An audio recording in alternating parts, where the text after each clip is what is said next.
форумро ҳукумати ҷумҳурии тоҷикистон ва вазорати саноат ва технологияҳои нави ҷумҳурии тоҷикистон дар ҳамкорӣ бо шариконе ки дар соҳаи саноати кӯҳӣ фаъолият менамоянд аз ҷумла ширкати Васто Капитал ташкил намуд. мақсади он асосан ба ноил шудан ба ҳадафи чоруми стратегии ҳукумати ҷумҳурии тоҷикистон оид ба саноати кунонӣ бо сурати мамлакат, дастгирии рушди устувори саноат, таҷдид ва тавсеаи робитаҳои ҳамкории минтақавӣ, инчунин фаъолсозӣ, рушди ҳамкорӣ ва шарикӣ дар соҳаи саноат нигаронида шудааст.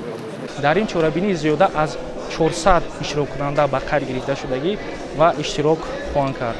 дар чорабини имрӯза зиёда аз 5 сессия барои иштироккунандагон пешбинӣ хоҳад шуд. дар сессияҳои мазкур ширкатҳои фаромиллӣ аз давлатҳои хориҷӣ аз қабили иттиҳоди аврупо, хитой, ҳиндустон, арабистони саудӣ, штатҳои муттаҳидаи америка иштирок хоҳанд кард. ҳамчунин дар сессияи панелии асосӣ вазирон ва муовинои вазирони соҳавии кишварҳо иттиҳоди давлатҳои мустақил ва Туркия, Индонезия, ҷумҳурии мардумии Хитой иштирок ва суханронӣ хоҳанд кард. дар чорабинии мазкур дар нақша гирифта шудааст ки ёддошти тафоҳум бо ширкатҳои фаромилӣ аз ҷумла бо ширкати Метсо, Миллениум, Шандон Голд ба имзо хоҳад расид. дар қисмати пленарии кори форум муовини якуми сарвазири ҷумҳурии тоҷикистон ҳоким холиқзода иштирок карда ҳозиринро ба тоҷикистон хайрамақдам гуфт. мавсуф бо зикри талошҳои пайвастаи президенти ҷумҳурии тоҷикистон муҳтарам эмомалӣ раҳмон бобати рушди иқтисодиву иҷтимоии мамлакат иброз дошт ки дар тӯли 10 соли охир ҳамаи мо шоҳиди ҳодисаҳо ва равандҳое будем ки ҳаёт ва муносибати моро ба бисёр паҳлӯҳои ҳаёти имрӯза ба куллӣ тағйир доданд.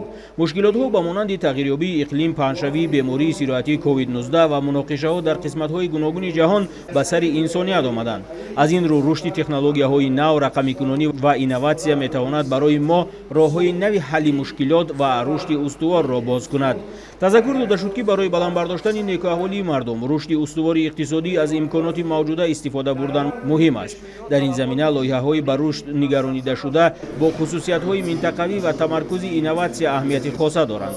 изҳори итминон карда шуд ки форуми имрӯза ба пайдо кардани роҳҳои ҳалли ин мушкилот ва таҳкими ҳамкориҳои кишварҳои осиёи марказӣ, аврупо ва кишварҳои халиҷи форс мусоидат хоҳад кард. рӯнамоии имкониятҳои саноативу сармоягузорӣ дар форуми мазкур тавассути видеоролик сурат гирифт.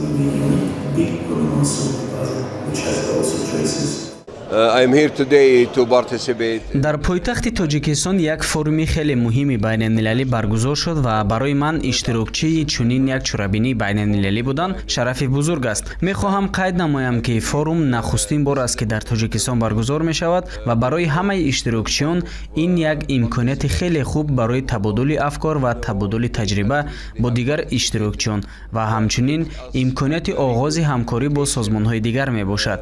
мо шодем ки дар байни шоҳигарии Арабистони Саудӣ ва ҷумҳурии Тоҷикистон муносибатҳои хеле гарму дӯстона барқарор шуданд ва умедворем ки мо дар оянда байни мамлакатҳои бародарамон боз ҳам бештар чунин ҳамоишҳо ташкил мекунем.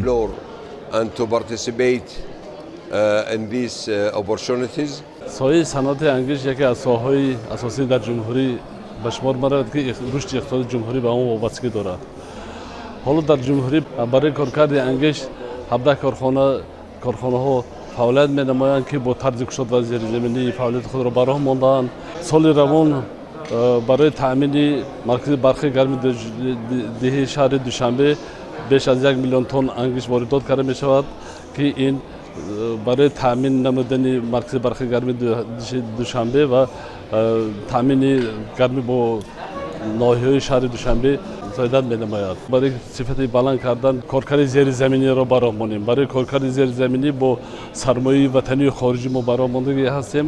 аз он ҷумла сармояи ширкати зинхоҳа дар кони зидди сармояи маъдан ва тиҷорат дар кони ангишти фони ағноб, инчунин ширкати Payment Group барои барқарор намудани шахти рақами 8 кони ангишти шӯроб ки беш аз 100 сол фаъолият менамояд меморандум баста шудааст. қисмати дигари нахустин форум ва намоишгоҳи байналмилалии сармоягузории маъдан ва металлургия бо иштироки вазирони саноати кишварҳои осиёи марказӣ ва дигар меҳмонон идома ёфт. таъкид гардид ки дар тоҷикистон беш аз 800 кони маъданҳои фоиданок, металлҳои нодир ва қиматбаҳо аз қабили мис, нуқра, тилло, сурб, литий, сурма, никел, волфрам ва ғайра кашф шуданд ки аксари онҳо аллакай қисман аз худ карда шуданд. тазаккур дода шуд ки нахустин форуми сармоягузории маъдан ва металлургияи тоҷикистон чорабинии пешбар дар соҳаи истихроҷи маъдан ва металлургия буда майдони фаррох ва муассир барои табодули афкор ва таҷрибаи касбии коршиносони соҳа, баррасии дурнамои рушди бозори истихроҷи маъдан ва металлургияи мамлакат, навоварӣ дар соҳаи таҷҳизот ва технологияи истихроҷ ва коркарди маъданҳои фоиданок маҳсуб мешавад. дар форум коршиносони соҳа масоили марбут ба табодули таҷрибаи касбӣ, дурнамои рушди бозори истихроҷи маъдан ва металлургияи мамлакат, навоварӣ дар таҷҳизот ва технологияҳои истихроҷ ва коркарди маъданҳо, технологияҳои рушди устувор ва дигар масъалаҳоро баррасӣ карданд. дар доираи форум 4 ҷаласа дар соҳаҳои геологӣ, сармоягузорӣ, саноатӣ ва металлургӣ гузаронида шуд. Мы у вас первый раз в стране, первый раз приехали, первый раз выставляемся. Хорошая организация, много экспонентов, очень классно встретили, все рассказали, показали. У нас достаточно большие планы. Очень много мероприятий намечено на эту командировку. Не только в рамках выставки, но и после выставки уже есть встречи с нашими, надеюсь, будущими деловыми партнерами. Отношения России и Таджикистана также крепкие, как и качество электродов, которые мы представляем, которые мы производим.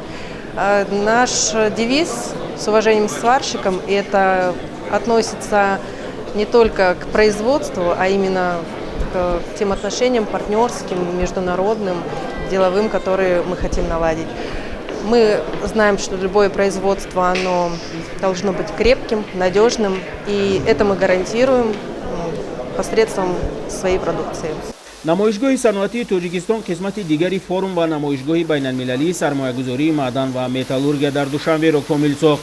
роҳбарони ҳайатҳои иштирокчии ин ҳамоиши сатҳи байналмилалӣ бо дастовардҳои саноатчиёни мамлакат ва пешрафтҳои шарикони рушд дар бахши саноат ошно гардида ба тараққиёти иқтисодиёти кишвар ки ба талошҳои пайвастаи пешвои миллат муҳтарам Эмомалӣ Раҳмон вобаста мебошад, баҳои баланд доданд. Если возьмем, что первый раз такой форум проводится в Республике Таджикистан, я имею в виду форум, который горно-металлургический форум, на мой взгляд, достаточно большой уровень, так все предоставлено, все досконально было рассказано о тех инвестициях, которые привлекаются со стороны инвесторов. И я впечатлен с таким форумом. Я уверен, что дальше с такими перспективами горно-металлургическая сфера будет развиваться достаточно серьезно. Сегодня очень рады участвовать в первом горнорудном форуме, проводимом международном в Таджикистане. Это очень полезная платформа для нас.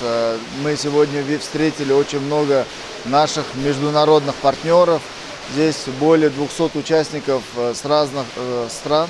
И, конечно же, для нас это новые возможности как для налаживания сотрудничества, так и для проработки перспективных направлений. Вообще, в целом, с Таджикистаном у нас очень хорошо складываются проекты в области изучения и использования природных ресурсов. Мы приступаем сегодня к совместному изучению полезных ископаемых, а также переработке отвалов и хвостов горнорудных предприятий.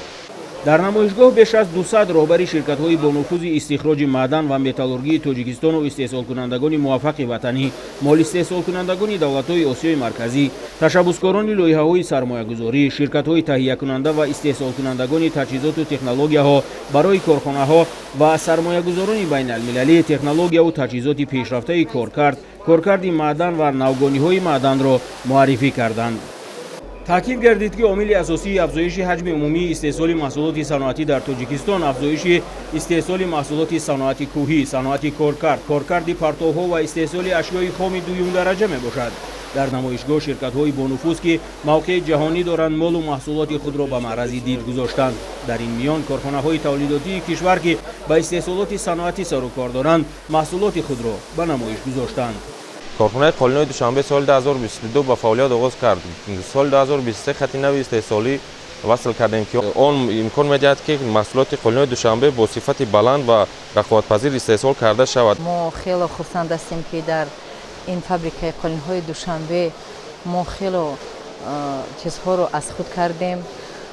бисёр занҳои мо мутахассисҳои калон шуданд. мо се таҷҳизоти калоне ки истеҳсоли Белгия мебошад, онҳо бисёр қолинҳои нағз мебароранд ва мо қолинҳои миллӣ, қолинҳои аврупоӣ, бисёр намудҳои қолинҳоро ҳар рӯз қариб мебарорем. ҷамъияти идораи масъулияти маҳдуди Акома ки 13 сентябри соли 2022 ба фаъолияти истеҳсолӣ пардохт, айни замон яке аз корхонаҳои пешбари истеҳсоли маҳсулоти гӯшти ва ҳасибҳо дар ҷумҳурӣ ба ҳисоб меравад.